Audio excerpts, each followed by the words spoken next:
예레미야 29장 11절에서 13절 말씀을 같이 읽겠습니다. 같이 고백하겠습니다. 여호와의 말씀이니라. 너희를 향한 나의 생각을 내가 아나니 평안이요 재앙이 아니니라. 너희에게 미래와 희망을 주는 것이니라.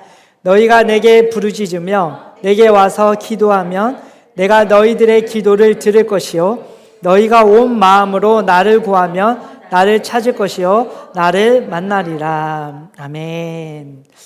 오늘 설교를 준비하면서 기도하는데 제가 꿈을 하나 꿨습니다. 근데 꿈속에서의 상황이 되게 재미난 상황이 있었는데요. 그걸 다 설명하려면 좀 길어서 짧게 이야기하자면 꿈에서 이런 내용이었어요. 요즘 시대는 굉장히 정보를 일정 부분밖에 보지 못하는 것 같아요 라는 이야기가 나왔어요. 그래서 이제 그 꿈에 한 인물이 뭐라고 했냐면 왜 주어를 빼고 이야기하세요? 이렇게 말을 했어요. 그러니까 이게 오해의 소지가 있잖아요. 이렇게 말을 했어요. 이게 무슨 얘기냐면 사실 우리가 살고 있는 시대에 보십시오. 정보의 홍수입니다. 너무 많은 정보가 있고요. 여러분 혹시 SNS나 이런 메시지 이렇게 보낼 때 짧게 보내는 거 아시죠? 막 3개, 4개 이렇게 몇 단어씩 막 이렇게 쪼개서 보내죠. 쭉 쓰는 게 아닙니다. 문장을 이렇게 논리적으로 완성하기보다는 짧게 보내니까 이게 어떤 때는 되게 좋은데 사실은 어떤 깊이 있는 어떤 메시지 또 균형 잡힌 메시지를 이해하기에는 좀 제한이 있죠. 그런 상황입니다. 이제 꿈속에서 그런 내용이 나왔어요. 그러면서 이제 이런 마음이 들었거든요. 하나님에 대해서도 그럴 수 있겠다.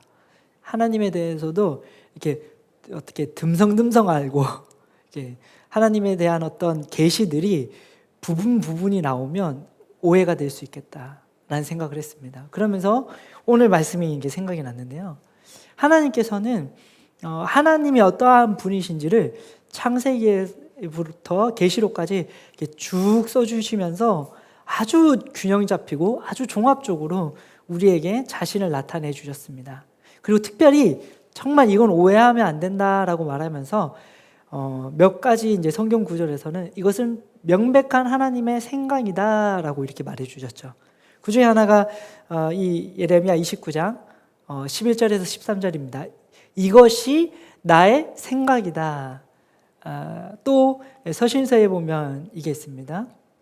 우리를 향한 하나님의 뜻이 있는데 그것이 바로 우리가 항상 기뻐하고 범사에 감사하고 쉬지 말고 기도하는 것이다 라고 말씀해 주고 있죠.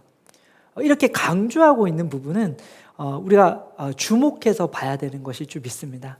하나님은 어떤 분일까요? 우리 각 사람이 하나님에 대한 여러 가지 이제 생각들이 있는데요. 우리를 향한 하나님의 생각은 분명합니다. 그리고 우리가 이것을 받아들이면 우리는 하나님과 함께 동행할 수 있습니다. 마음이 같으면, 생각이 같으면 동행할 수 있고 동역할 수 있다 이렇게 말했고요. 반면에 하나님의 생각과 우리가 일치하지 않으면 안타깝게도 하나님과 동행할 수가 없습니다.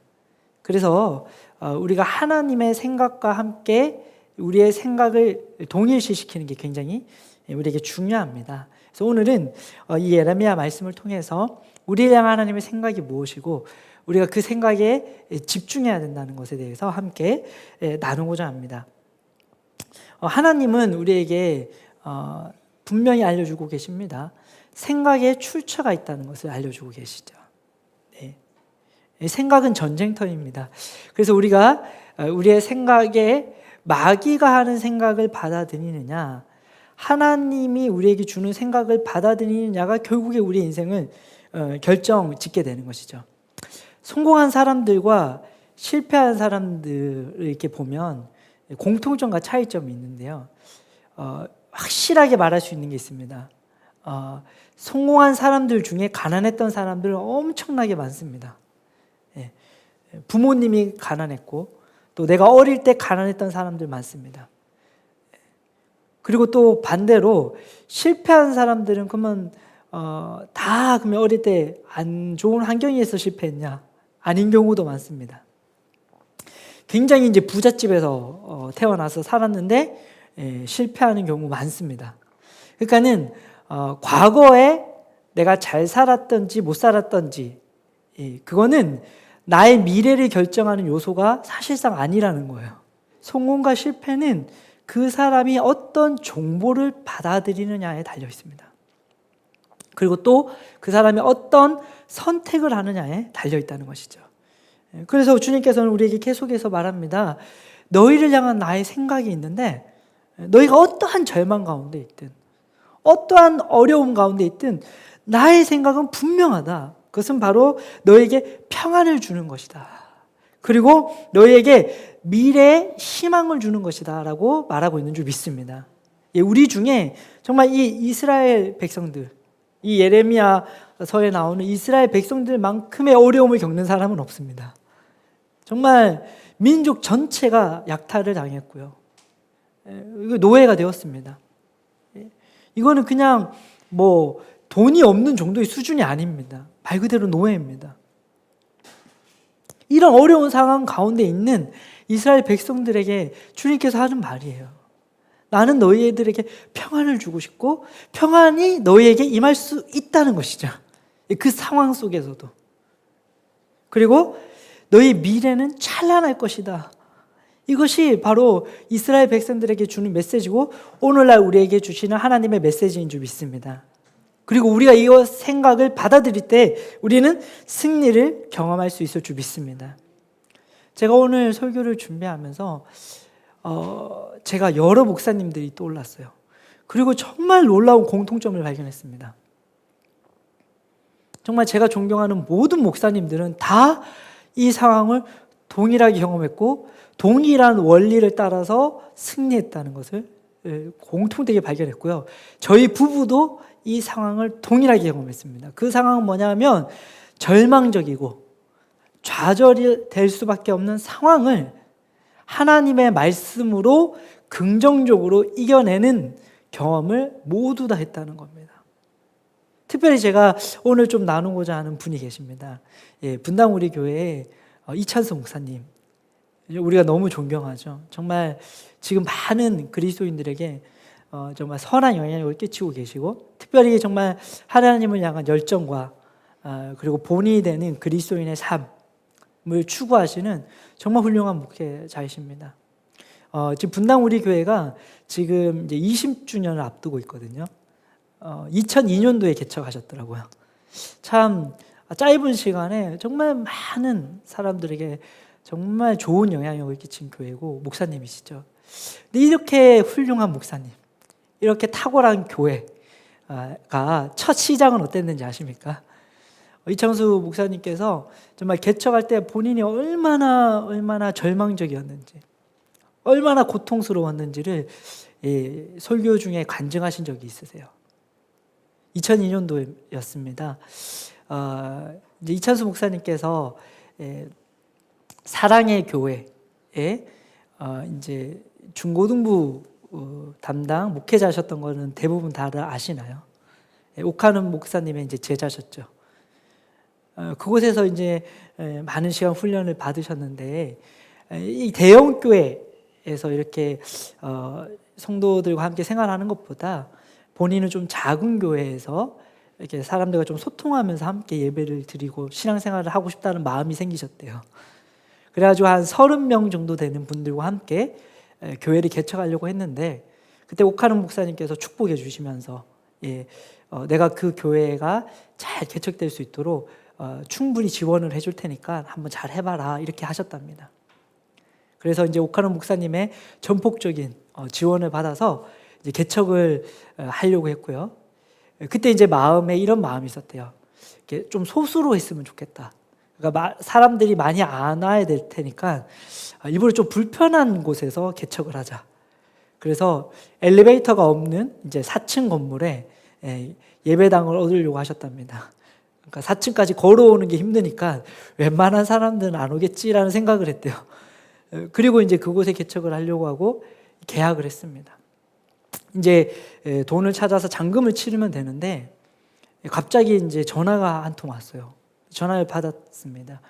그 전화는 이제 이 임대를 얻은 그 건물의 근처에 있는 교회였어요. 그 교회 목사님께서 전화가 와가지고 절대로 여기에 교회 하지 말아라. 정말 여기 교회 하기만 한번 해봐라. 그럼 내가 가만 안 있겠다라는 식으로 얘기를 했답니다. 정말 황당하죠. 여기서 이제 말하지만 이 목사님이 특이한 목사님입니다. 절대로 일반적인 목회자들 이렇지 않습니다. 근데 아주 특이한 목회자를 만난 거죠. 막 다짜고짜 막 화를 내면서 성도들 다 빼가려고 하냐 막 이러면서 막 화를 내는 거야. 그래서 이찬수 목사님께서 이제 너무 이제 당황스러워서 안 되겠다 싶어서 찾아갔답니다. 그러면서 막 정말 이찬수 목사님께서 이렇게 표현하세요. 비굴할 정도로 빌었다고. 정말 사정을 했다고. 그러면서 이렇게 말했답니다. 딱 2년만 있겠습니다. 딱 2년만. 그래도 절대 안 된다고 했대요. 그러면 십자가를 이제 안 걸겠습니다. 그렇게 말을 했대요. 그래도 안 된다고 막 화를 내더라는 거야. 그래서 막 정말 사정을 해도 안 되니까 그러면 교회 간판도 안 걸겠습니다. 라고 했단 말이에요. 근데도 막 그냥 화를 내서 그러면 대문짝만하게 붙여놓겠습니다. 절대로 다른 교회 성도는 받지 않는다. 라고 했는데도 절대로 안 된다고 막 계속 막 무대포로 화를 내더래요.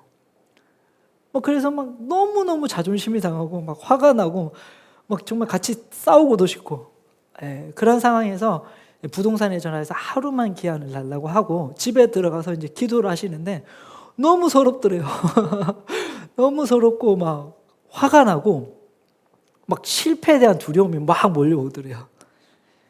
그러면서 그 이제 1,000몇백만 원이나 되는 돈을 만약에 여기 이제 안 들어가면 그게 공중분해 되는 거죠. 사라지는 겁니다. 근데 막 만약에 그렇게 됐을 때 오카노 목사님한테 뭐라고 말해야 되지? 그리고 여러분 사랑의 교회 성도수가 얼마나 많습니까?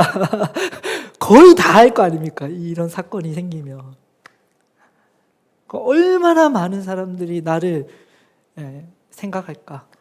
막 이 두려움, 막 낙심, 막 이것 때문에 막 너무 힘들더라는 거예요. 그 가운데 막 기도를 많이 하셨답니다. 기도를 하는데 오늘 이 메시지가 떠오르더라는 거예요. 이삭을 하나님 떠올려 주시면서 이삭이 정말 억울하게 자신이 수고해서 이제 우물을 팠는데 거기 있는 사람들이 억울하게 그걸 달라고 하는 상황. 억울하죠. 근데 그때 성경은 뭐라고 말하냐고 하면 그냥 내어줬다고 말합니다. 내어주고 다른 곳에 가서 또 우물을 또 팠다고. 근데 또 와서 또 그랬을 때 정말 억울할 수 있고 말도 안 되는 상황이지만 그래요 하면서 내어주고 또 다른 곳에 팠는데 잘 됐다라는 거죠. 물론 우리가 항상 이래야 된다는 얘기는 전혀 아니고 거의 10에 9은 안 이래야 됩니다. 10번 중에 9번은 당연히 내가 대가를 지불했으면 그렇게 해야 되는 겁니다. 근데 이때만큼은 주님께서 이삭을 떠올려 주시면서 그냥 그 사람의 이야기를 들어주라는 감동을 주셨대요. 근데 이게 19년 전에 1,000몇백만 원입니다. 그것도 이거는 이찬수 목사님 돈이 아닙니다. 이거는 교회 돈입니다. 정말 이 상황 가운데 제가 막 감정이입이 되더라고요. 여러분들은 만약에 혹시나 개척을 앞둔 목회자라면 이게 내 돈도 아니에요. 이 절망적인 상황에서 과연 어떤 생각이 들까요? 마치 이스라엘 백성들 같지 않습니까? 내가 뭘 잘못했지? 이 바벨론 사람들은 왜 우리를 침략해서 왜 우리를 뺏고 우리를 도둑질하고 왜 이렇게 우리를 고통스럽게 하지? 그 상황 속에서 왜 하나님은 침묵하시지? 하나님께서 이걸 해결해 줘야 되는 거 아니야? 강한 지도자가 나오게 해주셔서 이 바벨론을 무너뜨려 줘야 되는 거 아니야? 이찬수 목사님께서 기도하면서 주님 이런 억울한 상황 속에서 주님 왜 가만히 계십니까? 제가 이렇게 비굴 할 정도로 이렇게 내가 싹싹 빌었는데 왜 이런 상황이 저에게 일어나야 되죠? 라고 기도했다는 거예요, 처음에는. 그런데 기도하는 가운데 이 음성이 들렸다는 겁니다. 주님의 생각을 알게 되었다는 것이죠. 그리고 이제 결국에는 포기했답니다. 그리고 1,000몇백만 원이 사라진 거죠. 그런데 그 다음은 어떻게 됐습니까? 생각지도 못한 변화가 있었습니다. 이제 여러분들 잘 아시죠? 분당 우리 교회 송림 중고등학교, 거기 강당 빌려서 예배드리는 거. 이 예배당을 얻지 못해서 송림 중고등학교에 강당을 빌려서 예배를 하게 됐고, 우리가 아는 그 분당 우리 교회가 나타났습니다. 전화위복이 된 것이죠. 그러면서 그때 자신이 얼마나 감정적으로 힘드셨는지를 얘기를 하세요. 그러면서 고통 가운데 있는 사람들을 향해서 이야기하시는 거죠. 너무 잘 이해된다고. 그 육체의 고통, 재정의 고통, 관계의 고통, 여러 가지 삶의 고통이 있는 사람들에게 너무나 그게 이해가 된다고. 그러나 오늘 말씀처럼 용기를 내라고 이렇게 말했습니다. 물론 정확하게 이 말씀은 아니었습니다만 이런 내용을 품고 있는 간증을 하시더라고요. 정말 이런 경험들은요, 이찬수 목사님뿐만이 아닙니다. 모든 믿음의 선배님들이 다 공통되게 경험하셨던 거예요. 그렇습니다. 우리는 반드시 이 훈련을 통과해야 됩니다. 뭐냐 하면요, 어떠한 상황, 심지어 정말 죽음을 앞두고 정말 내가 너무나 비굴해지고 내가 너무 자존심이 상하고 내가 너무 나약해 보이고 내 약점이 그냥 만천하에 다 드러나는 그런 상황 속에서도 결국 우리는 하나님의 말씀을 선택하고 하나님의 생각을 선택해야 될 줄 믿습니다. 그것이 나의 실수에 의한 것이든 아니면 환경의 어떤 변화에 의한 것이든, 지금 우리가 처해 있는 이 코로나로 인한 상황이든 그것이 건강에 의한 것이든 재정에 의한 것이든, 하나님께서 우리에게 말씀하시는 것은 내가 너희를 어떻게 생각하는지가 중요하다는 것이죠. 보십시오.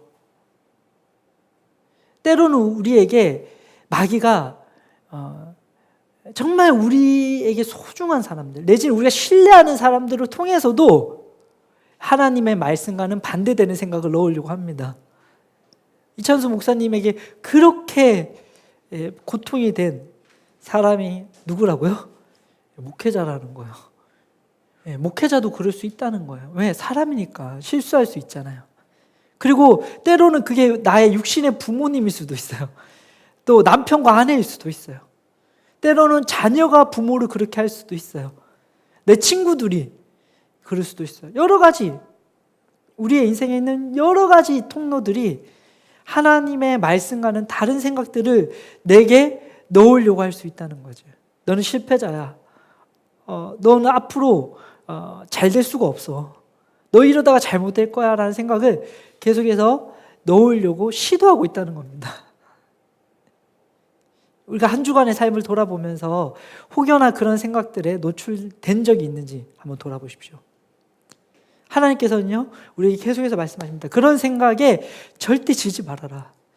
너희를 향한 내 생각은 확실하다. 절대로 나는 너희들을 실패자라고 생각하지 않아.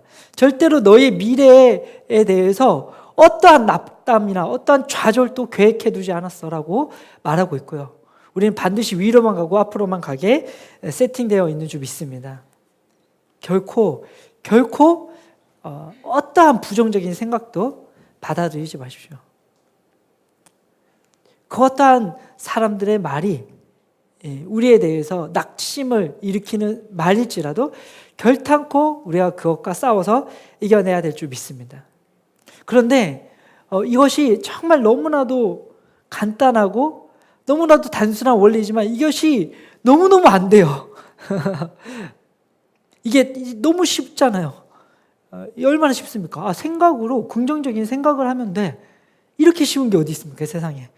그런데 아차하는 순간에 부정적인 생각을 해요. 아차하는 순간에 다른 사람을 원망하고 상황을 원망하고 탓합니다. 아차하는 순간에 감정이 동요가 되죠. 왜냐하면 이것은 이 생각, 이 긍정적인 생각, 이 하나님이 주시는 생각은 다른 차원의 능력을 요구하기 때문입니다. 이것이 자연적이고 감각적인 우리가 받은 훈련을 초월하는 훈련을 통과한 자들만이 받을 수 있는, 그리고 유지할 수 있는 그런 생각이기 때문이죠. 주님께서 우리에게 이렇게 말씀하십니다. 주님의 생각은 우리의 생각과 다르다고요. 주님의 길은 우리와 다르다고 말합니다. 다른 말로는요, 우리가 자연적인 영역에서 하는 생각으로는 결코 이런 생각을 지속할 수가 없다는 겁니다. 이건 불가능하다는 거예요. 이것을 우리가 이해해야 됩니다. 깨어있지 않으면 자연스럽게 우리는 부정적인 얘기, 또 비방하는 얘기들이 우리의 마음에 들어오게 돼 있어요. 그리고 그것이 나의 믿음에 영향을 끼치게 돼 있다는 거죠. 그래서 주님께서 오늘 말씀에 이렇게 말합니다. 12절과 13절에 보면요, 내가 너희를 향한 내가 정말 평안과 소망을 가득하게 가지고 있는데, 근데 중요한 건 너희가 무엇을 해야만 나의 생각을 이해할 수 있는지 알려줄게. 12절과 13절 우리 다시 한번 읽어보겠습니다. 같이 읽어볼게요. 너희가 내게 부르짖으며 내게 와서 기도하면 내가 너희들의 기도를 들을 것이요 너희가 온 마음으로 나를 구하면 나를 찾을 것이요 나를 만나리라. 아멘. 할렐루야. 네, 이 예레미야 말씀, 오늘 이 29장 말씀을 1절부터 쭉 읽을 수 있으면 더 좋은데요. 한번 집에 가서 읽어보십시오. 굉장히 중요합니다.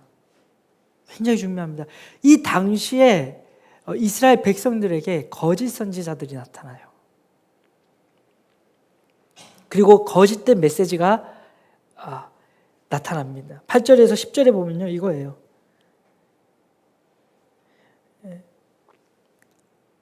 미혹의 영이 역사하여서 너희들의 삶이 쉽고 빠르게 변화될 수 있을 거다라고 가르친다는 거예요.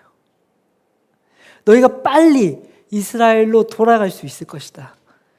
너희가 과거의 영광을 빨리 회복할 수 있을 것이다. 이렇게 말한다는 거예요. 이게 얼마나 듣기 좋은 말입니까? 그런데 10절에 보십시오. 바벨론에서 70년이 지나야 될 것이다. 이게 뭘 의미하는지 우리 한번 생각해 보겠습니다. 정말 복음이 뭔지 한번 생각해 보겠습니다. 정말 복음은 무엇입니까? 바로 이것이에요. 주님께 온 마음을 다해서 우리가 기도하는 것입니다. 네.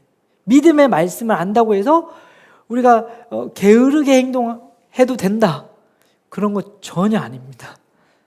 오히려 훨씬 더 깨어서 하나님을 찾고 우리의 온 마음을 다해서 주님의 말씀을 묵상하고 열렬하게 기도하는 것을 말하고 있습니다. 네, 해답은 무엇이냐? 절대로 저절로 하나님의 생각을 가질 수가 없다는 거예요. 온 마음을 다해서 주님을 구하고 주님을 부르짖어 기도할 때, 그때 하나님의 생각이 우리에게 다가온다는 거죠. 그때 미혹의 영을 깨트리고 정말 하나님이 무엇을 생각하고 있는지를 알 수 있다는 것입니다. 자, 이찬수 목사님의 이 간증을 한번 예로 들게요. 쉽고 빠르게 하는 길이 있습니다. 그냥 차단하면 됩니다. 전화번호. 그러세요? 이러고 그냥 차단해버리면 돼요. 무슨 소리 하는 거야? 합법적으로 아무 문제 되질 않아요. 그냥 그곳에서 예배 드리기 시작하면 돼요. 아무렇지도 않습니다. 근데 이찬수 목사님께서 기도하셨다는 거죠. 하나님의 뜻은 무엇이죠? 하나님께 간절히 기도했습니다. 왜? 하나님의 뜻이 있을 것 같다는 거예요. 근데 그 하나님의 뜻은 무엇이냐? 재정적인 손해를 보더라도 그곳에 가지 말라는 거예요. 그게 하나님의 뜻이었습니다. 근데 우리가 이찬수 목사님이 가졌던 그 원리를 우리에게 적용해야 된다는 거죠. 여기 보십시오. 너희가 꿈을 고지곳대로 믿지 말아라. 이 말이 무슨 말일까요? 너희가 꿈을 꿨어. 근데 그것이 하나님의 뜻이라고 고지곳대로 믿지 마라 라는 거예요. 그러니까 너희 마음대로 너희 하고 싶은 대로 하면서 그게 하나님의 뜻이라고 말하지 마라. 왜 낙심이 찾아올까요? 왜 두려움이 찾아올까요? 왜 염려가 찾아올까요? 왜냐하면 주님이 나의 주가 아니기 때문이죠. 내가 하나님의 생각을 모르기 때문이죠. 하나님의 생각을 알면 실패처럼 보이는 게 실패가 아닐 수 있다는 겁니다. 이찬수 목사님은 마음의 평정심을 찾았습니다. 왜죠? 내가 이 예배당을 안 가서 재정을 잃을지언정 하나님이 원하시는 대로 내가 사랑으로 기능할 때 하나님께서 축복하실 거다라는 걸 믿었기 때문입니다. 나의 인생이 내가 계획하고 내가 원하는 대로 다 돼서 행복한 게 아니라 하나님이 나를 향해서 무엇을 계획하는지를 알게 된 거죠. 그 하나님의 계획을 알게 되었기 때문에 행복한 겁니다. 행복의 종류가 다르죠. 그래서 우리는 나를 향한 하나님의 생각을 발견할 때까지 온 마음과 힘과 뜻을 다해 기도하는 삶을 살아야 될 줄 믿습니다. 정말 이것이 주님께서 우리에게 요구하시는 정말로 나의 종이 되어서 나를 구원자로만 아는 것이 아니라 나를 주인으로서 인정하는 그런 그리스도인으로 나타나길 원하시는 그 하나님의 뜻인 줄 우리가 믿습니다. 할렐루야. 주님을 찬양합니다.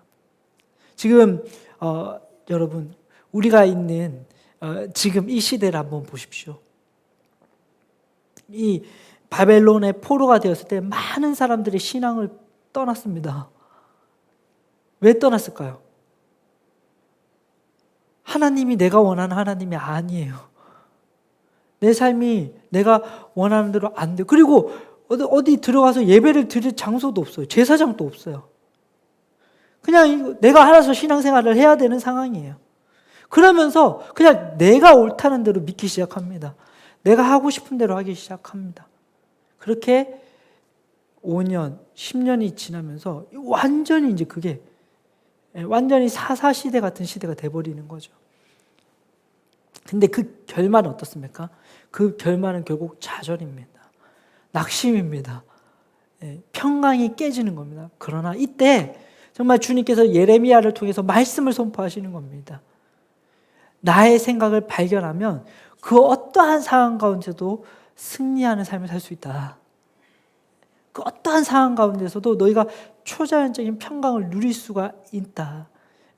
건강에 있어서, 재정에 있어서, 관계에 있어서, 사역에 있어서 진부하고 발전할 수 있는데 다만 정말 그렇게 주변의 상황이 안 좋을 때일수록 정말 너희가 온 마음을 다해서 깨어서 나를 찾아야 된다라고 우리에게 말씀하고 있는 것입니다. 골로새서 4장 2절은 말합니다. 기도를 계속하고 기도에 감사함으로 깨어 있어라 이렇게 말합니다. 정말 우리가 반드시 인식해야 되는 게 있습니다. 이거는 새로운 피조물의 계시입니다. 할렐루야. 이건 교회에게 준 메시지입니다. 그냥 믿음이 무엇인지 너가 그리스도 안에서 어떠한 존재인지 알았으면 됐어가 아니라는 거예요. 기도를 계속 해야 돼. 그리고 기도를 하는 데 있어서 깨어 있어야 돼. 이렇게 말하는 거예요. 정말입니다. 기도를 한 주일만 한번 쉬어보십시오. 그리고 한번 일기를 써보세요. 일기가 어떻게 쓰여지는지. 기도를 일주일 내내 했을 때 쓰여지는 일기와 일주일 동안 기도를 안 했을 때 쓰여지는 일기를 한번 눈으로 보십시오. 내가 어떤 생각을 하고 어떤 글을 쓰는지. 근데 그게 한 달이 두 달이 되고 두 달이 6개월이 되고 6개월이 1년이 되어서 기도하는 것들이 자꾸 줄어들 때 몸은 편할 수 있죠. 몸은 편합니다. 그런데 그 결과가 사실은 내 몸이 굉장히 불편해지는 결과가 나올 거예요. 나중에는. 내 정신이 굉장히 불편해지는 상황이 생긴다는 거죠. 왜냐하면 소망이 이 세상에는 없기 때문입니다. 정말 우리가 복음을 받아들이려면 이겁니다. 온 마음을 다해서 기도해야 될 줄 믿습니다. 온 힘을 다하십시오. 그래서 이제 우리 다음 주에 제가 이제 설교할 건데요. 그러면 구체적인 방법은 뭐냐? 책 제목이기도 한데 와이프가 저한테 이걸 추천해 주더라고요. 미라클 모닝. 그러니까 기적의 아침을 맞이해야 됩니다. 아마존에서 2016년도에 베스트셀러거든요. 이 미라클 모닝이라는 책이 있어요. 혹시 이렇게 자기계발서 좋아하는 분들 한번 읽어보십시오. 저도 이번 한 주 동안 읽고 다음 주 이제 설교하는데 좀 참고를 하려고 합니다. 예수님께서 습관을 따라 새벽에 기도하셨습니다. 예수님의 아침은 미라클 모닝이었어요. 우리에게 그게 필요합니다. 정말로요. 그러니까 어떤 약속도 잡지 않죠. 어떤 방해도 받을 수 없어요. 그게 새벽입니다. 그 새벽에 깨어서 그냥 이렇게 설교만 듣고 딱 나가는 게 아닙니다. 설교도 듣지만 온 마음과 온 힘과 온 뜻을 다해서 정말 주님이 무엇을 원하는지를 받으려고 하는 거죠. 정말 여러분, 우리가 온 마음과 온 뜻과 온 힘을 하면요, 주님께서 오늘 주식 알려주실 겁니다. 정말로요. 간증 많죠? 온 힘과 온 마음과 온 뜻을 다하며 오를 건물 찾게 해주실 겁니다. 정말입니다. 온 마음과 온 힘과 온 뜻을 다하면요, 정말로 내가 가서 정말 나의 모든 역량을 발휘할 수 있는 그 직장 주님께서 허락하십니다. 알려주십니다. 정말 내가 온 마음과 온 뜻과 온 힘을 다해서 배우자가 누군지 물어보면 응답하십니다. 근데 하다 말아요. 하다 만다면 기도하다 말아 그냥. 끝까지 안 하는 거예요. 끝까지. 그래서 모르는 거예요. 그리고 자꾸 모르다 보니까 끝까지 모르는 겁니다. 근데 우리 믿음의 선배님들 한번 보십시오. 앤드류 웹 보십시오. 그가 성경책 그냥 한 권 일에서도 살 수 있습니다. 근데 왜 이 사람이 성경책 한 권을 기적으로 봤는데 1년 6개월을 썼습니까? 1년 6개월을 들여서 내가 죽으면 죽으리라 이게 돼야 됩니다. 제가 이제 대학교 때 첫 번째 폐병이 나왔을 때 말씀을 드렸습니다. 정말 그 당시 저로서는요, 온 마음과 온 힘과 온 뜻을 다했습니다. 정말로 이거 병 안 나오면 나 그냥 죽겠다. 병원 안 간다. 나 무슨 일이 있어도 병원 안 간다. 이거 내가 기도해서 안 나오면 다음 없다. 난 그런 목회자 안 한다. 이렇게 해서 변화를 경험한 거. 다니엘은 어땠죠? 되면 되고 안 되면 안 되고 였습니까? 아니면 내가 죽을 힘을 다해서 하겠다였습니까? 예. 그죠. 할렐루야. 오해가 사라졌으면 좋겠습니다. 정말로요. 오해가. 이 복음이 정말 좋습니다. 정말 좋죠. 그러나 절대로 오해하면 안 됩니다. 쉽고 빠르게 절대 아니라는 거예요. 절대 아닙니다. 예, 복음입니다. 계속 기도해라. 기도에 깨어 있어라. 항상 기도하고 범사에 감사하고 쉬지 말고 기도해라. 그런데 너가 누구인지를 아는 상태에서 올바른 방식으로 기도해라. 이거죠. 강구하지 말고 선포하라는 거죠. 그러나 동일하게 말합니다. 온 마음과 온 힘과 온 뜻을 다해서 기도해라. 할렐루야. 주님을 찬양합니다. 아멘. 여러분, 우리가 좀 셀에서 이런 것들이 회복됐으면 좋겠어요. 네. 할렐루야. 저부터도 그렇게 하겠습니다. 우리 함께 정말 지금은 예레미야 시대 같아요. 네. 거짓의 메시지들이 너무나 판을 치고 있고 너무나 분열되어 있고 너무나도 부정적입니다. 이때 우리가 정말 온 힘을 다해서 하나님을 찾고 열렬하게 주님을 간구했으면 좋겠습니다. 할렐루야. 우리 같이 기도하는 시간 가지겠습니다. 같이 기도하겠습니다.